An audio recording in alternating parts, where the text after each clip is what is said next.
some really fun spring DIYs planned for you today that I know you're gonna love and I know that you can recreate on your own, so let's go get started. So for this project, we're going to use a Dollar Tree bunny wreath form I got in the Dollar Tree Plus section. It was $5. As you can see, it has some chicken wire that goes behind it, and I wanted to show you that you could add your flowers into the chicken wire and hot glue them there. I decided to go ahead and insert my florals into the wicker wreath section. We're going to go ahead and go in a circular motion. The nice part about this is that we're not going to require any hot glue. So if we want to change the project or we want to change like our florals, we can take these out and add new ones, and we have a whole new project. So it took about 3 bundles to do the bottom and 2 bundles to do his head. And then once I get those all the way around the grapevine wreath, we're going to add a bow. I'm using some buffalo check ribbon here. I just tied it into a shoelace bow. I am going to add a tiny bit of hot glue here just because I tried to tie it on and I didn't like the way that it looked, but it would definitely be removable if I wanted it to be. Once I get the hot glue in there, I'm going to kind of rearrange the flowers around the bow, and that's it for this super easy project. I absolutely love this one. You guys let me know what you think about this one.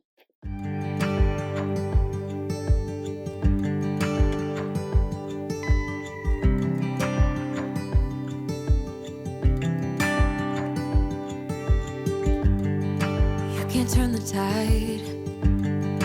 Let the water go where it wants. So if you didn't know this about me, I am a middle school science teacher and a track coach, and recently at our latest track meet, some of my girls found my YouTube channel, and then the next day when I got to school, it was everywhere that Miss Peel had a YouTube channel. I had several kids watching, subscribing, and I just want to say from the bottom of my heart, thank you guys. You made me feel like a rock star. Thank you for subscribing and watching. You made me feel very special. Now let's get back to the video. So for this project, we're going to use this wooden wreath that I found at Joanns. It's absolutely adorable. We're going to do some painting here. I am going to use some Cashew Waverly chalk paint on my bunny.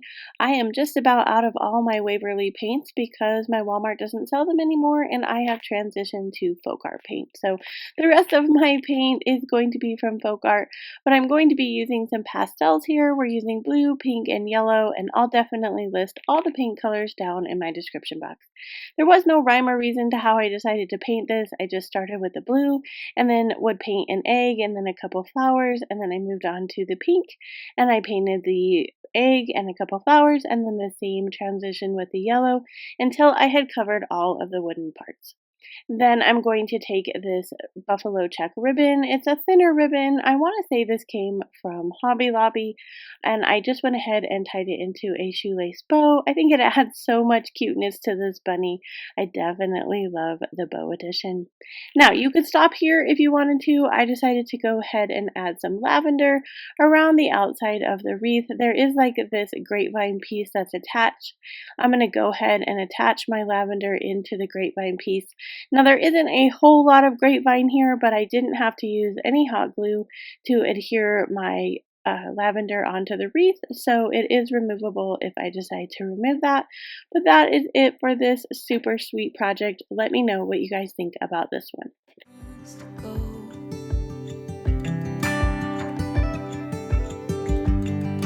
You can run and hide.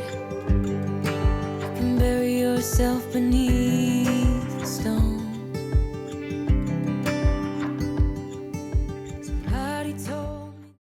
So for this project, we're going to take one of these wreath forms from the Dollar Tree. This was in the Dollar Tree Plus section for $5. However, it was on clearance, so I got it for $1.25.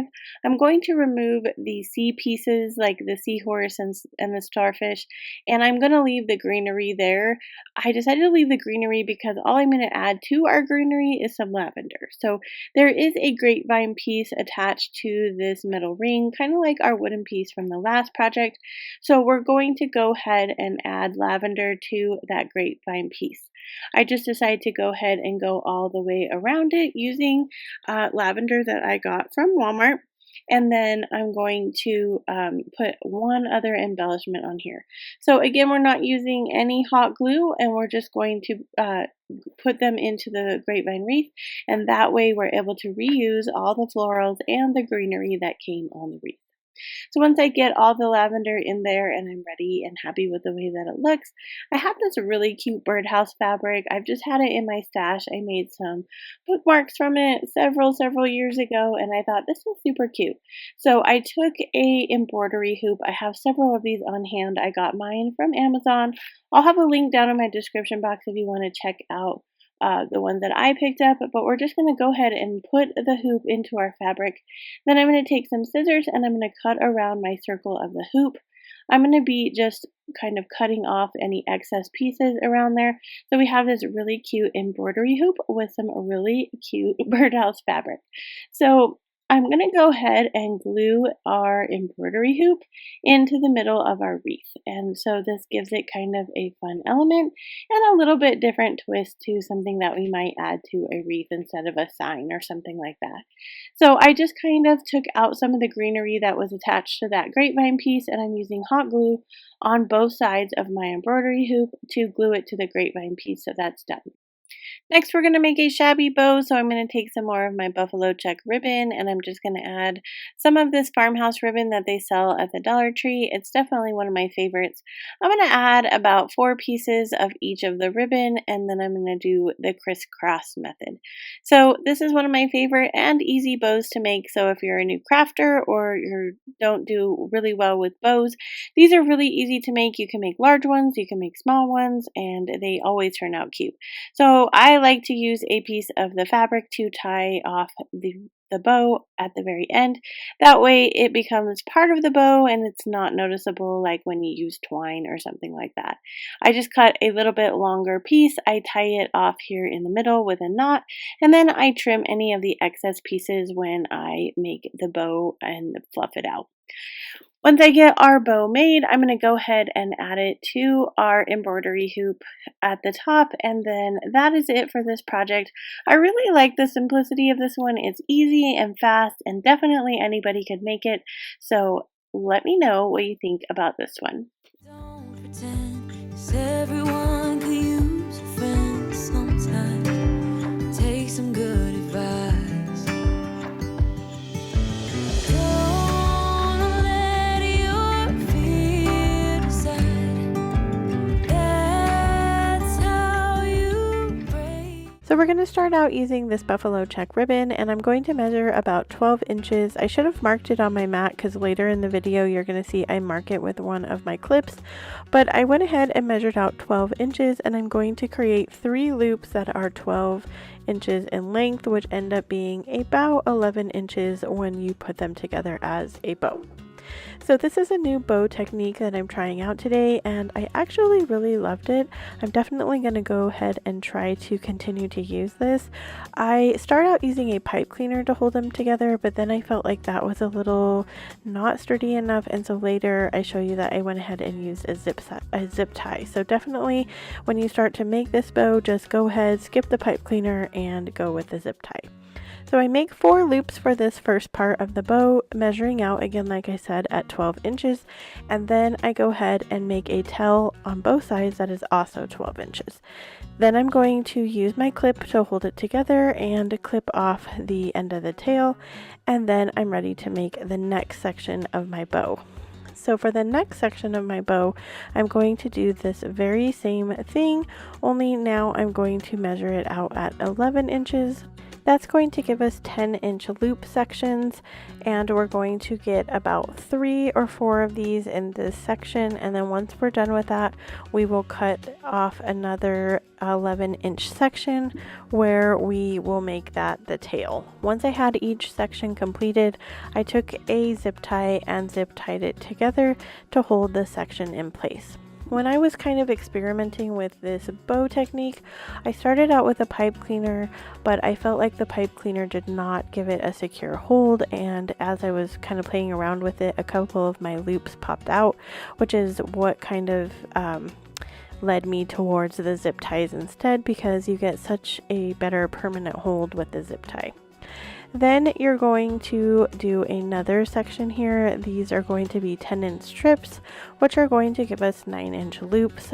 And then I'm going to do the same thing. I made 4 bundles on this one instead of 3.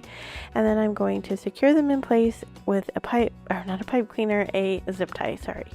Then I'm going to measure this one out at a 9-inch strip, and then it's going to give us an 8-inch loop, and I'm going to get 3 loops out of this one and then another tail and tie it off with another zip tie. So altogether I've used 4 zip ties here to create the bundles.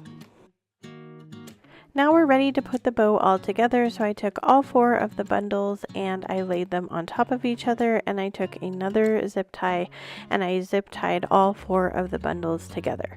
So you can do this any way that you would like. You can use a pipe cleaner here. I just felt like the zip tie gave it more of a secure hold. I think this bow is absolutely beautiful. We are making a bicycle wreath today, so our bow is sitting to the side. However, this bow would work just fine for a deco mesh wreath or a grapevine wreath because it's so full, and you can add as many loops or as little of the loops as you want. You could have even kept going with the strips and made more of them into this bow. So I mean, the sky is the limit really for how full you want this bow to be, but I thought this was the perfect amount. 4 sets, 1 at 12, 1 at 11, 1 at 10, and 1 at 9. So now that we have the bow all secured together, I took a section of pool noodle that I had on hand. This was 6 inches long, and I cut it down the side and I'm attaching it to the bicycle wreath. This is just to help me with the florals that I'm going to put into the wreath so that they have something to hold on to. I'm going to glue the pool noodle back together so that it is secure onto the bicycle wreath. Once I have that glued onto the wreath, then I'm going to take my bow and I'm going to secure that into the middle of my pool noodle.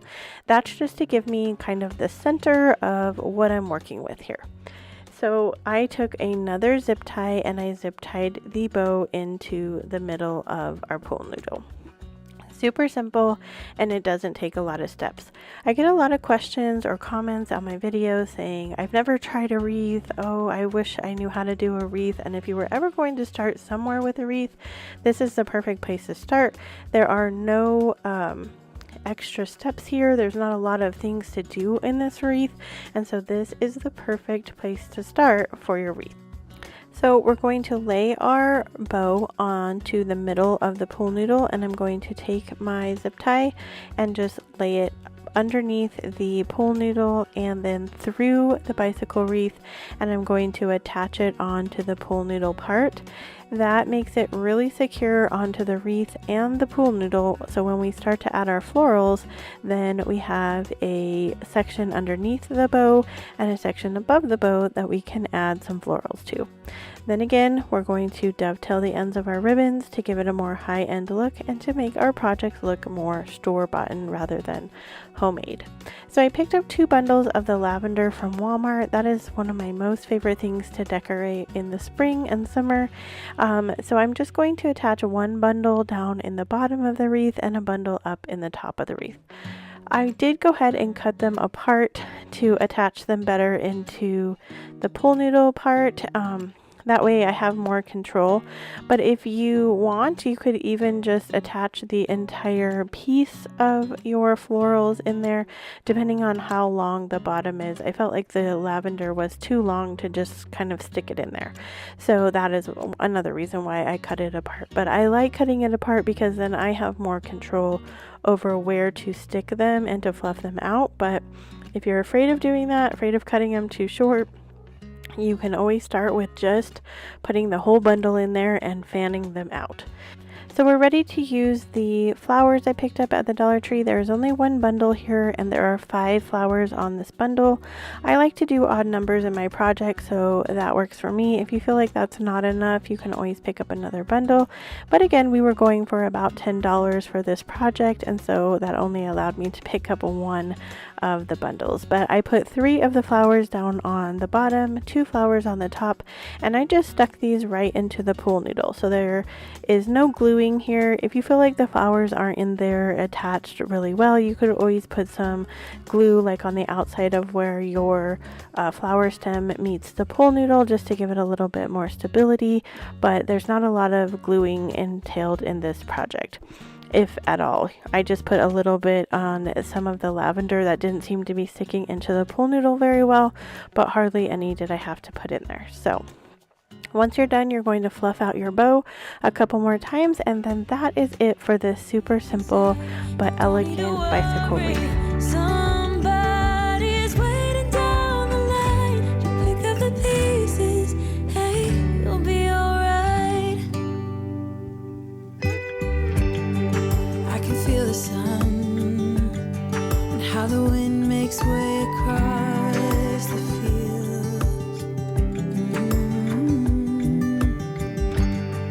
Let me take a breath. For this project, we're going to use one of the beaded wreath forms that they have at Hobby Lobby. They have 3 different sizes. I am using the smaller of the 3 sizes for this project. I took some buffalo check ribbon, tied it in an awareness bow, and I used some twine to cinch the middle. I left my twine long so I could use it to also tie the ribbon onto our metal ring that the beads are on. I'm going to take this birdhouse that I got from the Dollar Tree, and I used some folk art chalk paint and covered it in various colors around the birdhouse. I'm now using some white chalk paint to dry brush around. It's very subtle. These are lighter colors of paint, so it won't show up quite as dark. You could use a darker color or antique wax here if you wanted to. I got these rub-ons also at the Dollar Tree. We're going to go ahead and place them first on the roof, and then I take a couple other little pieces and just go randomly around the birdhouse. They don't totally come off when I am rubbing them. I think that my paint was still a tiny bit wet, but that's okay because it gives it a distressed look. So then I kind of went with that around the rest of the birdhouse. I glued a flower here into the middle of our bow, also came from the Dollar Tree, and then I go to dovetail my ribbon, and my scissors are not sharp enough, so this is a hot mess over here on the right hand side. I cut it 3 times finally. I do get a good dovetail, so I think I probably am in need of some new scissors, or definitely sharpening the scissors that I am currently using. But I go ahead and shorten the bow so they are even. I tied some twine to the back of our birdhouse, and I'm going to attach it to our beaded wreath form. So this does not really work out because it's a little floppy and kind of moves around and falls down. So I do end up adding a little bit of hot glue to some of those beads that are at the back of the birdhouse. I'm then going to add some greenery to the back of the birdhouse, and I'm also going to add some greenery up at the top where the flower is. I think this adds a really neat feature here. It just gives it a little bit more something, I guess, to the wreath. But that is it for this sweet project. Let me know what you guys think about this one.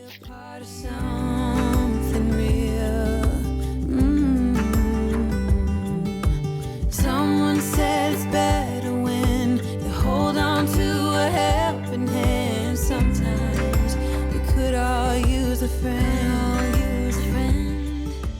Thank you guys for sticking around to the end of the video. If you want to keep on crafting with me, check out this video next. And as always, wherever you are in your journey is a perfect place to start. And I will see you in my next video. Bye, friends.